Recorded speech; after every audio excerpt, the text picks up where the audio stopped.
அனைவருக்கும் வணக்கம். இது யூகேவி தமிழா. கல்வி சம்மந்தப்பட்ட தகவல்களை நம்ம சேனலில் தொடர்ச்சியாக கொடுத்துட்டு வரோம். இந்த மாதிரி டிஎன்இஏ 2025 சொல்லக்கூடிய தமிழ்நாடு இன்ஜினியரிங் கவுன்சிலிங் சம்மந்தப்பட்ட தகவல்களையும் தொடர்ச்சியாக கொடுத்துக்கிட்டே வர்றாங்க. இப்போ வந்து பார்த்திங்கன்னா ரவுண்ட் 1 மற்றும் ரவுண்ட் 2 ரெண்டு ரவுண்டோட ரிசல்ட்ஸுங்கிறது வந்தாச்சு. ரவுண்ட் 3க்கான டென்டேட்டிவ் அலாட்மெண்ட் ப்ளஸ் ப்ரொவிஷனல் அலாட்மெண்ட்டுங்கிறது ரிலீஸ் ஆகிருக்குங்க.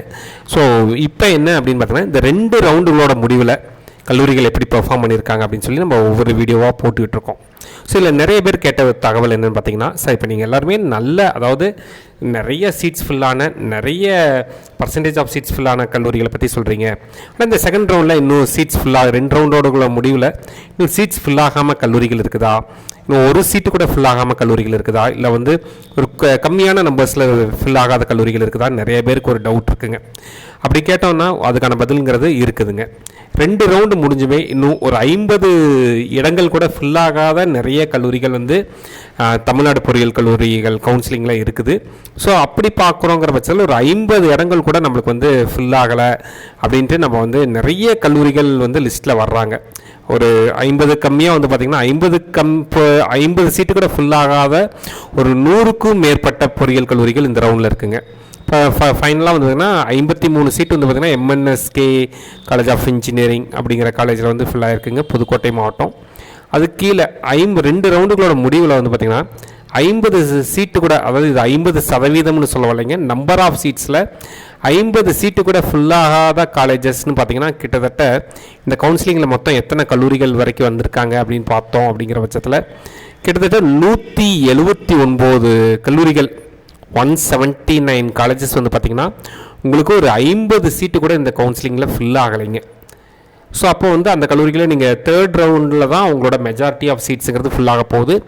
அப்போ நீங்கள் யோசிச்சுக்கோங்க, 3rd ரவுண்டில் ஃபில் ஆகிற சீட்ஸுங்கிறது 143 கட் ஆஃப்க்கு கீழே போகிறப்ப நம்மளுக்கு என்ன மாதிரியான ஒரு மாணவர்கள் சேருவாங்க. அதாவது தவறுதலாக சொல்லல, கொஞ்சம் கம்மியான கட் ஆஃப் வாங்கினவங்க, ப்ளஸ் 2ல் கொஞ்சம் மார்க் எடுக்க முடியாமல் போனவங்க சேர்றதுக்கான வாய்ப்புகள் இருக்குது. அதேமாதிரி 30 சீட்ஸ் கூட வந்து 30க்கும் கம்மியான சீட்ஸ் ஃபுல்லான காலேஜஸ் அப்படின்னு பார்த்தோம். அப்படிங்கிற பட்சத்தில் இந்த வருஷம் மொத்தம் எத்தனை கல்லூரிகள் வர்றாங்க, 30 சீட்டுக்கும் கம்மியாக வந்து பார்த்தோம். அப்படிங்கிற பட்சத்தில் நம்மளுக்கு ஒரு 147 கல்லூரிகள் வந்து பார்த்திங்கன்னா 30 சீட்டுக்கும் நம்மளுக்கு வந்து கம்மியாக தான் ஃபுல்லாக இருக்குங்க.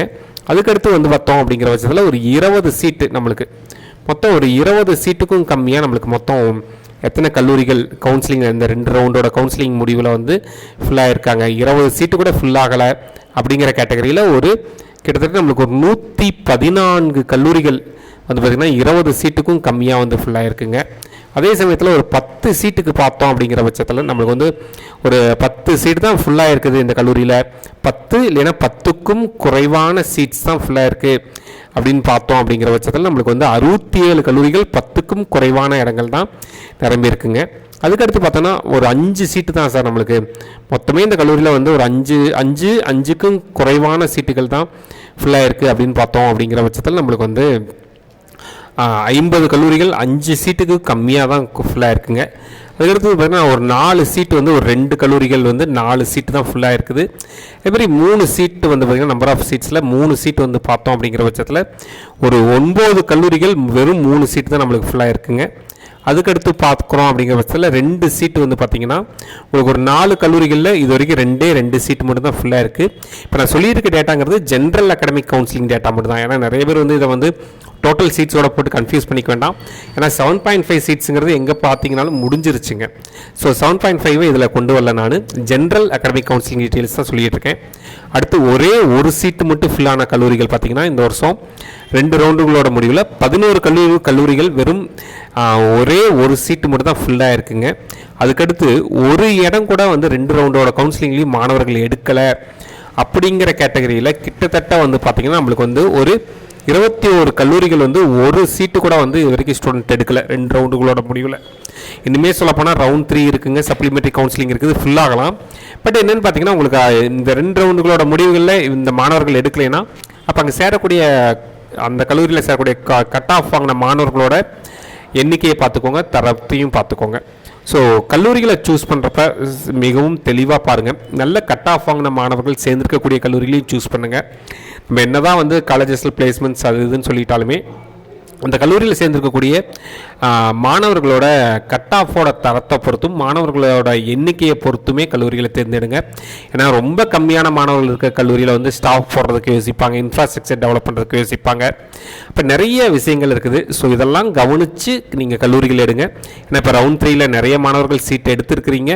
நீங்கள் சேர்ந்துருக்கக்கூடிய கல்லூரிகள்லாம் வந்து எவ்வளோ சீட்ஸ் 2 ரவுண்டோட முடிவில் இருக்குது சேர்ந்துருக்காங்க அப்படிங்கிறதையும் பார்த்துட்டு நீங்கள் எடுங்க. இது மாதிரி உங்களுக்கு கவுன்சிலிங் ரிலேட்டடாக தமிழ்நாடு இன்ஜினியரிங் கவுன்சிலிங்னாலும் சரி, இல்லை இது போக எல்லா விதமான படிப்புகளுக்கான கவுன்சிலிங் சம்மந்தப்பட்ட தகவல்கள் வேணுங்கிறவங்களும் நீங்கள் யூகேவி தமிழா அப்படிங்கிற இந்த யூடியூப் சேனலை சப்ஸ்கிரைப் பண்ணிக்கலாம். மற்றும் இந்த வீடியோ உபயோகமாக இருக்குன்னு நீங்கள் ஃபீல் பண்ணிங்கன்னா உங்களுக்கு தெரிஞ்ச மாணவர்கள் மற்றும் பெற்றோர்களுக்கு இந்த வீடியோவை ஷேர் பண்ணுங்கள். மிகவும் நன்றி.